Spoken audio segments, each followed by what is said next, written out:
Welcome dear students, digital class of English today. Present perfect continuous tense. Today I am going to describe about present perfect continuous tense. इसका जो हिंदी मतलब होता है वो होता है वर्तमान पूर्ण निरंतर काल। डियर स्टूडेंट्स, हमने पहले जो प्रीवियस वीडियो में हमने प्रेजेंट कंटिन्यूअस के बारे में पढ़ा होगा और मैंने पढ़ाया भी था, आपको पता है, जिसकी हिंदी जो पहचान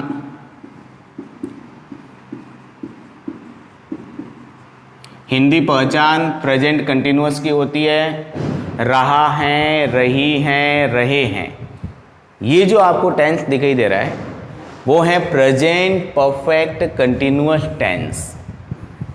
यह एक ऐसा टेंस है जिसमें वर्तमान में काम चल रहा है लेकिन पूर्ण होकर परफेक्ट पूरा भी हो गया है, पूरा होने के बाद वापस चल रहा है। डियर स्टूडेंट्स, इसीलिए इसको प्रेजेंट परफेक्ट कंटिन्यूअस टेंस के नाम से जाना जाता है। विशेष ध्यान रखिए, प्रेजेंट कंटिन्यूअस और प्रेजेंट परफेक्ट कंटिन्यूअस दोनों अलग अलग टेंस हैं और दोनों का जो डिफरेंस है वो यही है कि जब कोई काम वर्तमान में चल रहा है तो प्रेजेंट कंटिन्यूअस है और कोई भी काम पूर्ण होकर वापस वर्तमान में चल रहा है तो वो होता है present perfect continuous tense. Look at board, Hindi पहचान। इस टेंस की हिंदी पहचान क्या है? डियर स्टूडेंट्स, मैं आपको बता दूं कि से रहा है, रही हैं और रहे हैं। इसमें विशेष ध्यान देना है से। अब आप सोच रहे हो कि से क्या है, तो से जो है से हमें समय बताएगा। से जो है वो हमें समय बताएगा। जैसे देखो, डिफरेंस भी यही होता है, प्रेजेंट कंटिन्यूअस और प्रेजेंट परफेक्ट कंटिन्यूअस में फ़र्क भी यही होता है। इसी का फ़र्क है, मैं अगर आपको कहूँ कि मैं पढ़ा रहा हूँ तो ये प्रेजेंट कंटिन्यूअस है क्योंकि मैं पढ़ा रहा हूँ, मेरा काम जो है वो वर्तमान में शुरू है। मैं विद्यार्थियों अगर ऐसा कहूँ कि मैं 4 साल से पढ़ा रहा हूँ, तो अब देखो 4 साल जो अब भूत हो गए हैं, अब पास्ट में चले गए, मतलब बीत गए हैं वो, लेकिन पढ़ा रहा हूँ 4 साल से वापस मैं अपने काम को निरंतर में ला रहा हूँ। मैं पढ़ा रहा हूँ, इसका मतलब है कि मैं इतने सालों से पढ़ा रहा हूँ, मेरा काम पूर्ण होकर भी वापस शुरू है। तो इसीलिए इसको समझना बहुत ही ज़रूरी है। जहाँ पर से और काम को कंटिन्यूअस बताया जाए वो प्रेजेंट परफेक्ट कंटिन्यूअस टेंस होता है। अब डियर स्टूडेंट्स, हम बात करते हैं इसके स्ट्रक्चर की। तो मैं आपको बता दूं कि इसका जो सेंटेंस बनाने का जो स्ट्रक्चर है वो बनेगा, सबसे पहले हम लोग सब्जेक्ट लेंगे, उसके बाद डियर स्टूडेंट अगर सब्जेक्ट सिंगुलर हैं तो हम लोग उसके साथ हैज बीन लगाएंगे। डियर स्टूडेंट्स, अगर सब्जेक्ट प्लूरल हैं, आई मीन टू से अगर सब्जेक्ट जो है वो थर्ड पर्सन में है तो हम लोग हैज बीन लेंगे। अन्य पर्सन के साथ हम लोग हैव बीन लेंगे, प्लस वर्ब की फर्स्ट फॉर्म के साथ हम लोग आईएनजी लेंगे, प्लस ऑब्जेक्ट लेंगे, प्लस टाइम लेंगे, या आप उसे ईटीसी के तौर पे भी मान सकते हैं। तो dear students, in this way we have made the structure. Look, once again I am describing subject. If the subject is in third person, then we should take has been. In other condition, have been.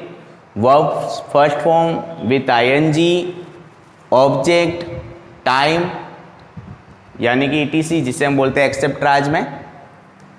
अब यहाँ पर एक समझने की बात यह है, मैंने आपको प्रीवियस क्लासेस में भी बताया था पर्सन के बारे में।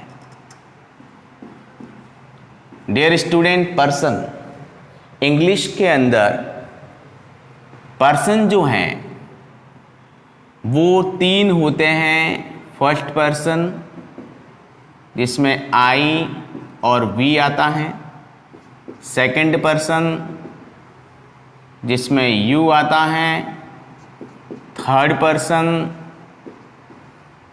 जिसमें dear students he, she, it, any, name. He, she, it, any, name.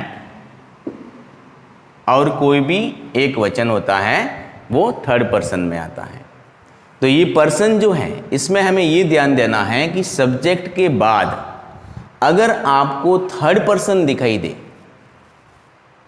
ही है, सी है, इट है, किसी का नाम है, कोई एक वस्तु है, कोई भी जो सब्जेक्ट के रूप में आए, तो वहाँ पर हमें हैज बीन लगाना है।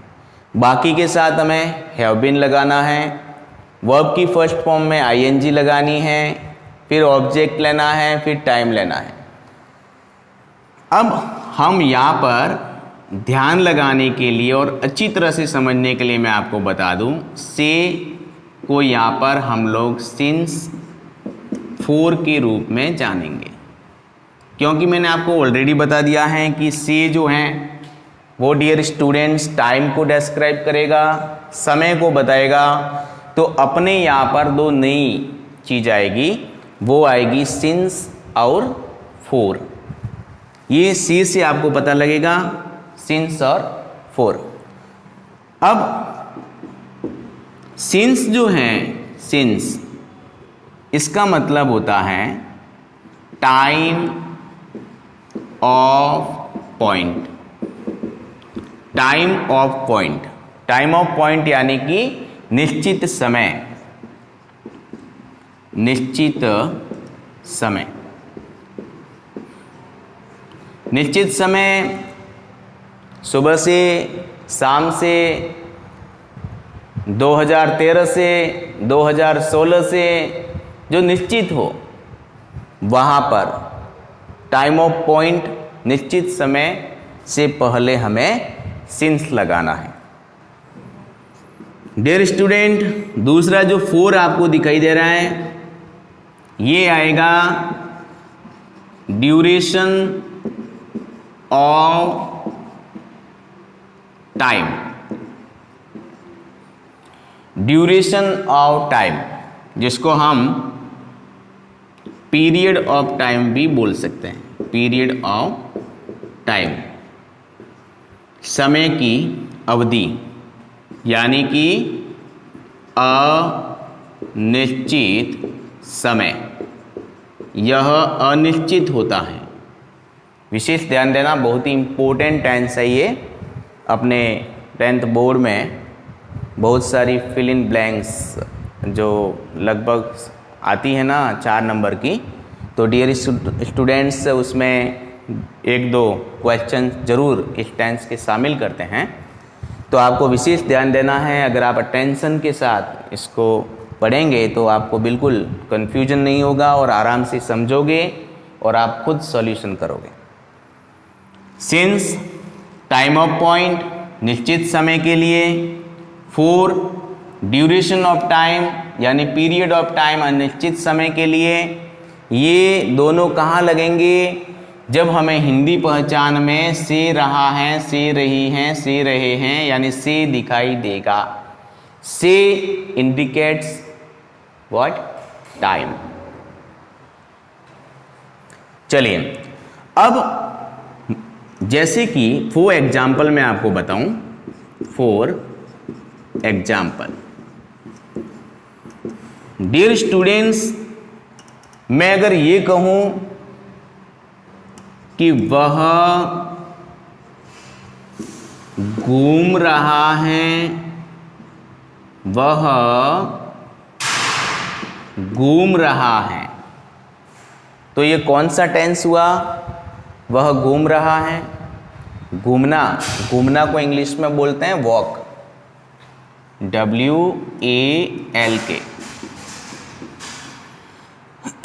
वॉक यानी घूमना। Second form, third form walked होती है। घूमा, घूम चुका।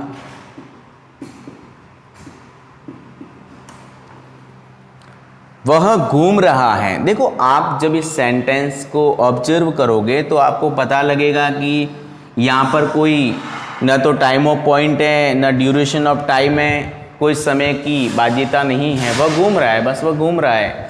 तो ये प्रेजेंट कंटिन्यूअस है। अगर मैं ये कहूँ, डियर स्टूडेंट्स, अगर मैं ये कहूँ कि वह सुबह से,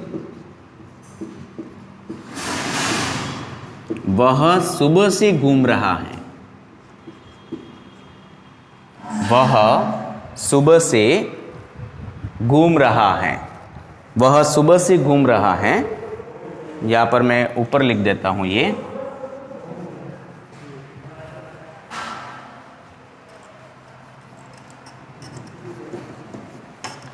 ध्यान देना, यह सेंटेंस और वह सेंटेंस में आप डिफरेंस देखना। वह सुबह से घूम रहा है। डियर स्टूडेंट्स, एक हम यह सेंटेंस देखते हैं, वह घूम रहा है। इसमें कोई भी टाइम ऑफ पॉइंट और ड्यूरेशन ऑफ टाइम यानी समय की बाध्यता नहीं है, वह केवल घूम रहा है। यहां हम देखेंगे कि वह सुबह से घूम रहा है। Keep your attention on this point. सुबह से यानी कि यह हमें समय की बाध्यता बताता है, सुबह से। अब हमको ध्यान रखना है कि सुबह एक निश्चित समय होता है, निश्चित समय टाइम ऑफ पॉइंट होता है। तो यह टेंस कौन सा हुआ? Present perfect continuous. और यह कौन सा हुआ? Only present continuous. तो यह तो बनेगा, हम लोगों ने पढ़ लिया था, इज एम आर वर्ब की फर्स्ट फॉर्म में ING, ही इज वॉकिंग, वह घूम रहा है। अब यह वाला जो है, जो अपना आज का टॉपिक है, present perfect continuous, third person, he she it any name के साथ हैज बीन। बाकी जो भी आपको सेकंड पर्सन और फर्स्ट पर्सन दिखाई देगा उसके साथ हेल्पिंग वर्ब लेनी है, हैव बीन। तो यह बनेगा he has been, he has been walking। फिर निश्चित समय है, से के लिए क्या लगेगा? since। और फिर सुबह को बोलते हैं मॉर्निंग। तो डियर स्टूडेंट्स, इस प्रकार से हम लोगों ने बहुत ही अच्छी तरह से ये समझ लिया। समझना भी ज़रूरी है difference between continuous and perfect continuous. वह घूम रहा है, ही इज़ वॉकिंग। वह सुबह से घूम रहा है, he has been walking since morning. इस प्रकार से आपके बोर्ड में भी डियर स्टूडेंट्स, जो बोर्ड का जो पेपर आता है उसमें ऐसे क्वेश्चंस बनते हैं। आइए हम प्रैक्टिस करें। जैसे ही, फिर आ गया read in this school since 2007। इस प्रकार से आपके बोर्ड में फिल इन ब्लैंक्स आती है, जो आपको टेंस की करेक्ट वर्ब भरने के लिए कहा जाता है। तो यहाँ पर हम देखो देखते ही पता लग जाएगा since time of point since 4 देखकर हमें पता लगाना है। तो यहाँ पर प्रैक्टिस कीजिएगा क्या आएगा। ऑलरेडी हमें पता है कि थर्ड पर्सन में है तो हम लोग क्या लगाएंगे हैज बीन। क्या लगाएंगे हैज बीन। तो बनेगा हैज बीन और फिर रीड के साथ ING has been reading. Has been reading. Dear students, इस प्रकार से आज का अपना टॉपिक था present perfect continuous tense. Practice कीजिएगा। I hope you everybody have understand in very well and good way. Thank you very much attend my and watching my video. Thank you.